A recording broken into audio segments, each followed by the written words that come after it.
নমস্কার, সবাই কেমন আছেন? আশা করছি সবাই খুব ভালো আছেন আর আমিও ভালো আছি। ড্রিম লাইফ বিউটির আরও একটি নতুন ব্লগে আপনাদের সবাইকে জানাই স্বাগত। এখন বাজে সকাল 10টা আর এখন থেকেই আজকের ব্লগটা শুরু করলাম। অনেকটাই বেলা হয়ে গিয়েছে, রোদও উঠেছে। এখন কিন্তু শীত পড়ার কথা।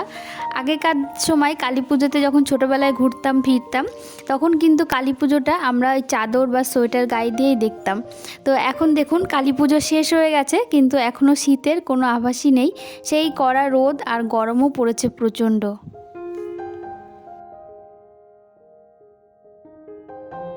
সকালবেলা রান্না কমপ্লিট করে ঘরে এসেছি, ঘরের বিছানাটা গুছিয়ে নেব। বেলা করেই আজকের ব্লগটা শুরু করেছি। সবসময় তো সকালবেলা তাড়াহুড়ো করে রান্না হয় আর সকালবেলা রান্না বান্না দেখানোটা সবসময় সম্ভব হয় না। আর সেই জন্যই প্রায় দিনই ওই সকাল 10টা বা 9টা বা 11টার থেকেই আর কি ব্লগটা শুরু করি।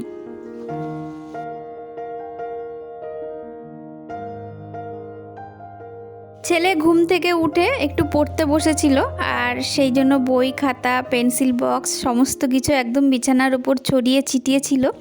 সেগুলো সমস্তটা গুছিয়ে বিছানাটা সুন্দর করে এখন ঝেড়ে নিচ্ছি, কারণ ওই পড়ার সময় পেন্সিল ভেঙে তারপরে পেন্সিল কেটে কেটে ওর মধ্যে বিছানার মধ্যে ফেলে, বিছানাটা নোংরা হয়ে যায়। তো সেই জন্য সমস্তটা ভালো করে ঝেড়ে একদম গুছিয়ে নিলাম।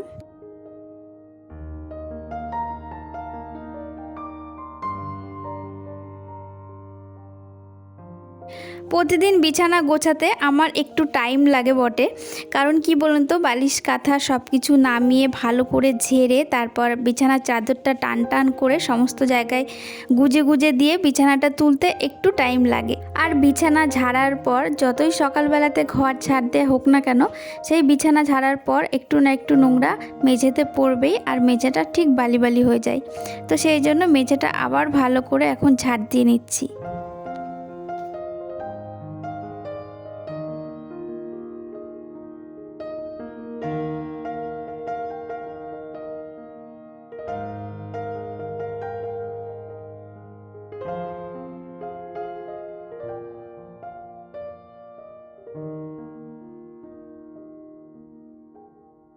সকালবেলা তো রান্না কমপ্লিট হয়ে গেছে, তবে খাওয়া দাওয়া এখনও হয়নি।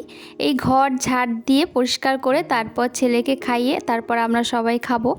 আর আমাদের সকালবেলার খাওয়া একটু দেরি করেই হয়, তার কারণ আমরা সবাই প্রায় প্রত্যেকেই একটু লেট করেই ঘুম থেকে উঠি। তবে দরকার হলে কিন্তু আবার যখন দরকার পড়ে তখনই ঘুম থেকে ওঠা হয়। মাঝে মাঝে তো খুব সকালে প্রয়োজন পড়ে ওঠার, তখন কিন্তু সকাল সকালই ঘুম থেকে উঠি। আবার সামনেই তো স্কুল চালু হয়ে গেছে, এবার থেকে আবার সেই 5টার সময় উঠতে হবে আর ছেলেকে নিয়ে আবার স্কুলে পাঠিয়ে দিতে হবে।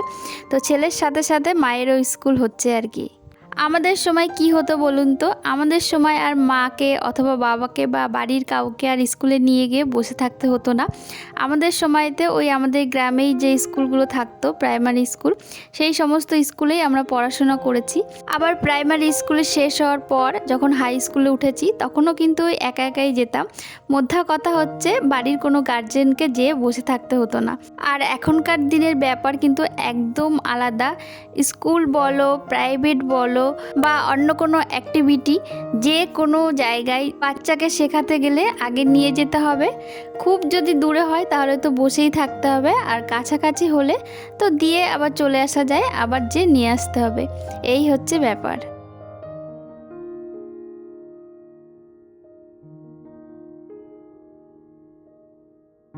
সকালবেলা খাওয়া দাওয়া সেরে আবার চলে এসেছি রান্না করতে। দুপুরে রান্না বসিয়েও দিয়েছি।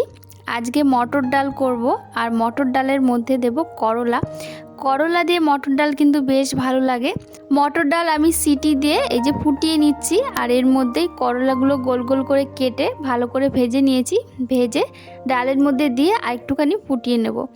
আর এইবার দেব ফোড়ন। ফোড়নে এখানে দিলাম আদা, শুকনো লঙ্কা আর দিয়েছি সর্ষে। যেহেতু তিতর ডাল সেহেতু সর্ষেটা দিতে হবে। তো আর আদা তো দিতেই হবে, মটর ডালে আদার গন্ধ না হলে কিন্তু ভালো লাগে না। তো দিয়ে বেশ ভালো করে হাতা দিয়ে একটুখানি গুঁড়িয়ে দিয়েছি সর্ষেটা, তাহলে খেতে ভালো লাগে, সেন্টটা বেরোয়। তো তারপর এই যে ডাল দিয়ে দিলাম, আর এর মধ্যে দেব 1 চামচ চিনি। একমাত্র মুসুরির ডাল বাদে বাদ বাকি যে সমস্ত ডাল আছে সমস্ত ডালেই কিন্তু একটুখানি চিনি দিতেই হয়। এটা যেহেতু মটর ডাল ভাত দিয়ে খাওয়া হবে সেহেতু 1 চামচ চিনি দিয়েছি। অন্য ডাল যেমন ছোলার ডাল এগুলো তো ভাত দিয়ে খাওয়া যায় না, তো এই ছোলার ডাল কিন্তু একটু বেশি মিষ্টি মিষ্টি খেতে ভালো লাগে। তো এদিকে ডাল নামিয়ে নিয়েছি, আর এদিকে কুমড়ো ছিল, গতকালকে কুমড়ো এনেছিল, অর্ধেকটা কুমড়ো তো রান্না করা হয়েছে আর অর্ধেকটা রয়েছে, এটুকু মানে কেটে ভেজে রাখলাম, ভাত দিয়ে খাওয়া হয়ে যাবে। আর এখন না ভাজলে কুমড়োটা পচে যাবে, কুমড়ো তো বেশি দিন থাকেও না, খুব জোর ওই একদিন বাজার থেকে আনার পরে থাকে, তারপরের দিনই পচা ধরে যায়, তো তখন বাধ্য হয়ে আর কি ফেলেই দিতে হয়। আর এদিকে রান্না করছি ভেন্ডি চচ্চড়ি। আজ আর বাজারে যায়নি, গতকালকেই মাছ খাওয়া হয়েছে, তো আজকে বললাম যে আজকে আর বাজারে যেতে হবে না, যে সবজি টবজি আছে সেগুলো দিয়েই আজকে রান্নাটা করে ফেলি। আর আজকে দুপুরে আমার আর আমার ছেলের আমার মামা শ্বশুরের বাড়ি নেমন্তন্ন আছে, তো সেখানেই আমি যাব রান্না করে। আর বাড়ির জন্য রান্না করছি এই যে ভেন্ডি চচ্চড়ি, কুমড়ো ভাজা আর ডাল করেছি।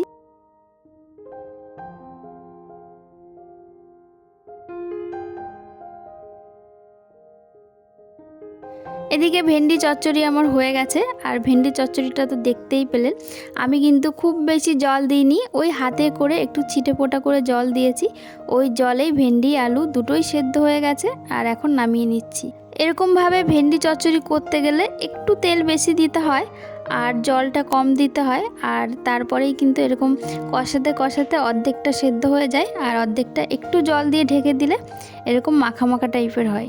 আর আমাদের বাড়িতে এরকম করে ভেন্ডি চচ্চড়ি করলে তবেই সবটা শেষ হবে, না হলে ওই গলে গেলে বা ঝোল ঝোল করে রান্না করলে না কেউ খেতেই চায় না, ওই বাটিতে পড়েই থাকে, একবেলা কোনো রকম খায়।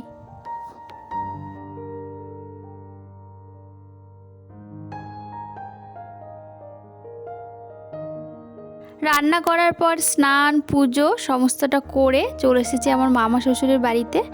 তো এখানে আমার আর আমার ছেলের দুজনের নিমন্ত্রণ আছে। আমার মামি গেছিলো বেড়াতে বৃন্দাবন, তো ওখান থেকে এসে নাকি বাচ্চাদের খাওয়াতে হয়, তো সেই সাথে বাচ্চাকে তো বলেছে, সাথে বাচ্চার মাকেও নেমন্তন্ন করেছে। তো এসেছি এখানে, আর এই মামা শ্বশুরের বাড়িতে এত সুন্দর এই তারা ফুলগুলো হয়েছে, তো এত ভালো লাগছে দেখতে। আর দেখুন কেমন রোদ আর প্রচণ্ড গরম, পুরো একদম ঘেমে গিয়েছি। আর খাওয়া দাওয়া করে এখানে এসেছে ছেলে মাছ দেখতে, তো আমাদের এখানে অনেক মাছের চাষ হয়, আর আমার মামা শ্বশুরের বাড়িতে এই যে বড় বড় চেম্বার আছে, এর মধ্যে অনেক মাছ ছাড়া আছে। তো আমি মাছ সম্বন্ধে অতটা বুঝি না, আর আমার ছেলের না মাছের প্রতি ভীষণ নেশা, মানে ও প্রচণ্ড মাছ ভালোবাসে। তো এখানে এই যে বাগানের মধ্যে একটা গর্ত আছে, এর মধ্যেও মাছ আছে, আমি তো কিছুই চিনি না, ও আমাকে নিয়ে নিয়ে দেখাচ্ছে। আর এদিকে দেখুন একটা ঝুড়ি হাতে করে মাছ ধরতে নেমেছে, আর এখান থেকে ওকে বুঝিয়ে বাজিয়ে বাড়িতে নিয়ে যাওয়া কিন্তু আমার পক্ষে প্রচণ্ড চাপের। তো চলুন যাই হোক, আজকের ব্লগ এখানেই শেষ করছি। আজকের ব্লগটা আপনাদের কাছে কেমন লাগলো অবশ্যই কমেন্টের মাধ্যমে জানাবেন।